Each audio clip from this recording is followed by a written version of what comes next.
దండపల్లి మండలంలోని నంబాల గ్రామంలో శ్రీ సీతారామాంజనేయ స్వామి నూతన ఆలయ నిర్మాణం కోసం మంచిర్యాల ఎమ్మెల్యే కొక్కిరాల ప్రేమ్సాగర్ రావు తన తనయుడు కొక్కిరాల చరణ్ రావు ఆలయ కమిటీ సభ్యులతో శంకుస్థాపన చేశారు. ఈ సందర్భంగా ఎమ్మెల్యే ప్రేమ్సాగర్ రావు మాట్లాడుతూ వచ్చే సంవత్సరం శ్రీరామనవమి రోజున ఆలయాన్ని ప్రారంభిస్తామని తెలిపారు. అనంతరం ఎమ్మెల్యే ప్రేమ్సాగర్ రావుని తన తనయుడు చరణ్ రావుని శాలువాలతో ఆలయ కమిటీ సభ్యులు గ్రామ నాయకులు సన్మానించారు. ఈ కార్యక్రమంలో దండపల్లి మండల కాంగ్రెస్ పార్టీ నాయకులు, మహిళా నాయకురాలు, స్థానిక గ్రామస్తులు, కార్యకర్తలు తదితరులు పాల్గొన్నారు.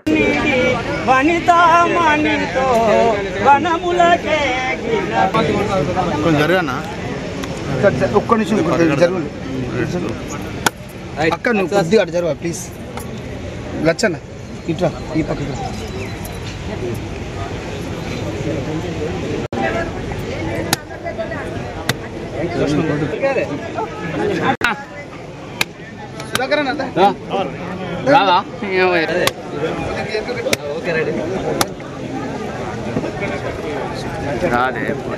ప్లీజ్ అందరూ చేది చేది చేది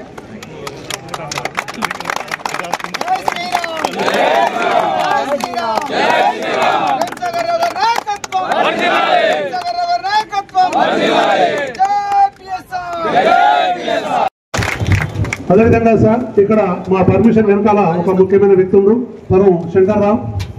మనందరికీ గ్రామ ప్రజలందరికీ తెలియాల్సింది ఏంటంటే ఆ వ్యక్తి మా వెనుక ఉండి, మన కమిటీ వెనుక ఉండి గత 2 సంవత్సరాలుగా తన చేదోడు ఎంత కష్టమైనా మాతో ఉండి తను వేములవాడ కావచ్చు, నిర్మల్ కావచ్చు, ఆదిలాబాద్ కావచ్చు, హైదరాబాద్ కావచ్చు మాతో ఉండి దండపల్లి మండలం ఒక 3-4 గ్రామాలు తప్పితే మిగతా గ్రామాలన్నీ కూడా మెజార్టీ వచ్చినాయి. అందులో నంబాల ఒకటి మంచి మెజార్టీ వచ్చింది. నంబాల 2018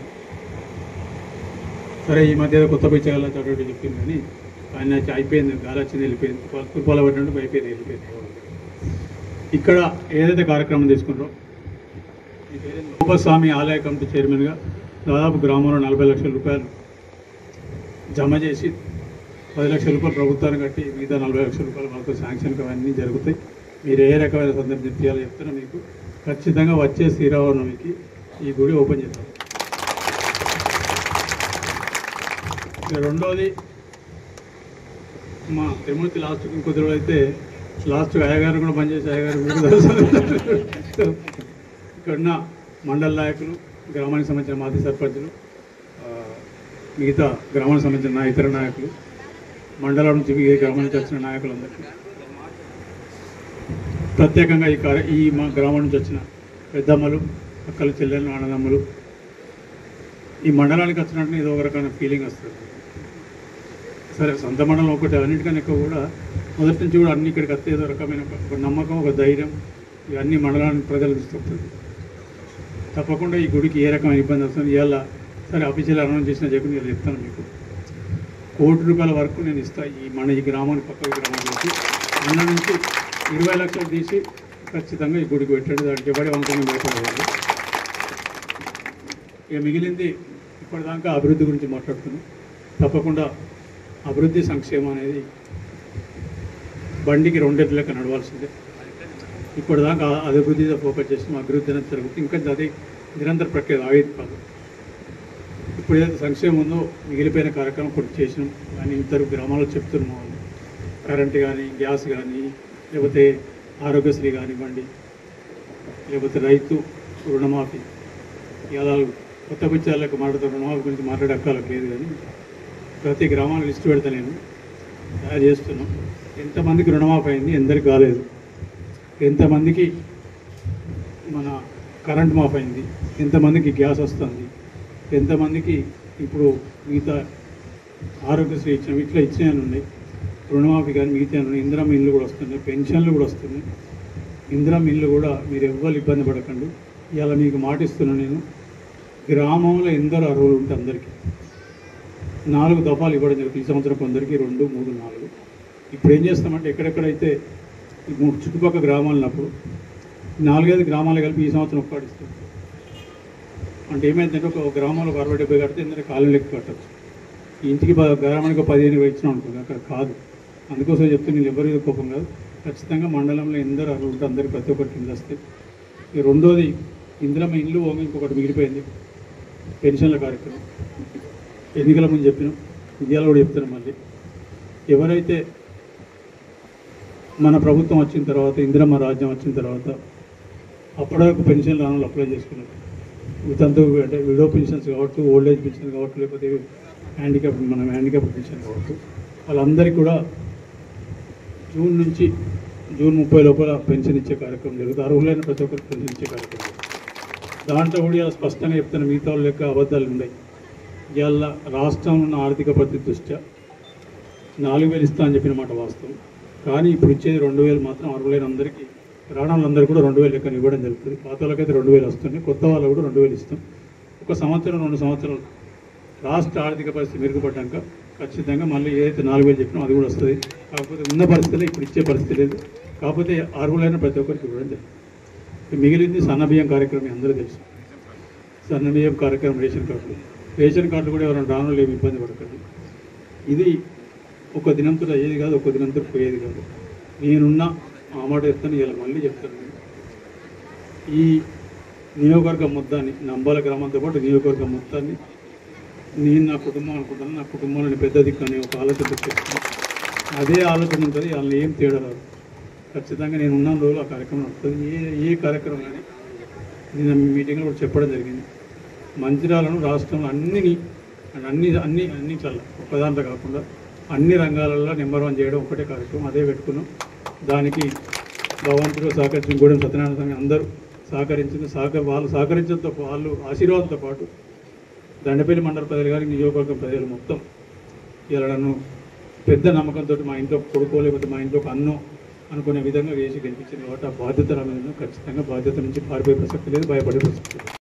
మంచిర్యాల నియోజకవర్గం ప్రజలు ఏ విషయంలో కూడా దేని కాడ కూడా ఎవరి దగ్గర తల వంచేది లేదు, తల దించేది లేదు, మనం అడుక్కునేది లేదు. ఖచ్చితంగా మన హక్కులను మనం తెచ్చుకునే బాధ్యత నాది. అందరం సగౌరవంగా ఉన్నప్పుడే మన గౌరవం వస్తుంది. దాంట్లో ఏ రకమైన వెనుక ముందే ప్రసక్తి లేదు. ఈ మిగిలిన కార్యక్రమాలు చాలా ఉన్నాయి, తప్పకుండా జరుగుతాయి. ఇక మండలానికి సంబంధించిన మటుకు ఎన్నికల ముందు చెప్పినాం, ప్రతి గుంటకు నీళ్ళు ఇస్తా అని చెప్పినాం. ఇప్పుడు ఈ సంవత్సరం చాలా మటుకు ఇచ్చినాం. కాకపోతే 4 లిఫ్ట్లు కూడా శాంక్షన్ అయిపోయినాయి. ఆల్మోస్ట్ ఇంకో 15 రోజుల లోపల అవి కూడా శాంక్షన్ అయిపోయి టెండర్కు పోయే ప్రక్రియ వస్తుంది. నాకు తెలిసి ఈ వర్షాకాలం ఉంది, కానీ మళ్ళీ వచ్చే వర్షాకాలం 4 లిఫ్ట్ కూడా తయారవుతుంది. ఒకటి గూడెం లిఫ్ట్ నంబాల దానికి వస్తుంది, నంబాల వెలుగున కూడా గూడెం లిఫ్ట్.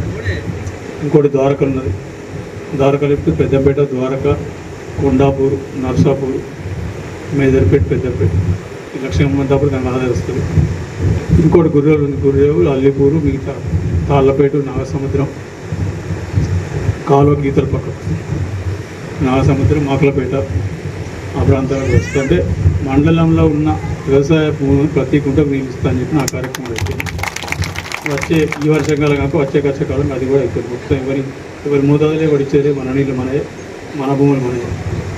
మిగిలింది ఇక్కడనే పక్క గుట్ట మీద 22-23 ఎకరాలతోటి యంగ్ ఇంటిగ్రేటెడ్ స్కూల్ మొదటి దశలో శాంక్షన్ అయింది. ఇంకొక వారం 10 రోజులు టెండర్ అవుతుంది. అది కూడా గూడెం సత్యనారాయణ సహకారం ఆశీర్వాదం కట్టి ఉంటే వచ్చే సంవత్సరానికి వచ్చే విద్యా సంవత్సరానికి అందించే ఏర్పాటు చేద్దామని ఆలోచన. ఇంకొకటి పెండింగ్ ఉంది, అది కూడా అయిన తర్వాత తపాలపూర్ చెక్ పోస్ట్ కాడ నుంచి మన కరీంనగర్ చౌరస్తా వరకు 211 కోట్లతోటి 4 లేన్ల రోడ్డు విత్ డివైడరు, సెంట్రల్ లైటింగ్తో సహా. దీంతో ఈ మండలానికి 2 అన్ని కలిపితే దాదాపు 600-700 కోట్లు మండలానికి వచ్చినాయి. కాకపోతే పక్కకు లక్ష్మీ మండలంలో ఉన్న వాళ్ళని అనుకుని తీసుకుంటారు, కానీ ఇక్కడ ఏ చేయడానికి వాళ్ళకి వస్తాయి, వాళ్ళకు కూడా వస్తాయి. మీకు చేసే ఈ నీళ్ళు మీ దగ్గర కూడా మోదలు కూడా లిఫ్ట్ పెట్టినా ఆ ఇబ్బంది ఏం లేదు. లక్ష్మీపేట వాళ్ళకు కూడా వచ్చేటి వస్తుంది. సంక్షేమం సంబంధించిన ఇళ్ళ గురించి చెప్పిన మిగతా వాటికి ఏం భయపడకండి.